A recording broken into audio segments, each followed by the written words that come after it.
after saying their goodbyes, Pete and Mike arrive home.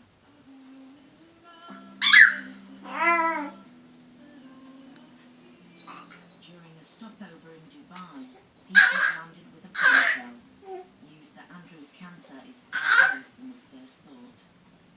We wanted to come back and be smiling, and unfortunately we got to Dubai and we were hit with some absolute terrible news. So me and Mike were in a bit of a state at the moment. It's not.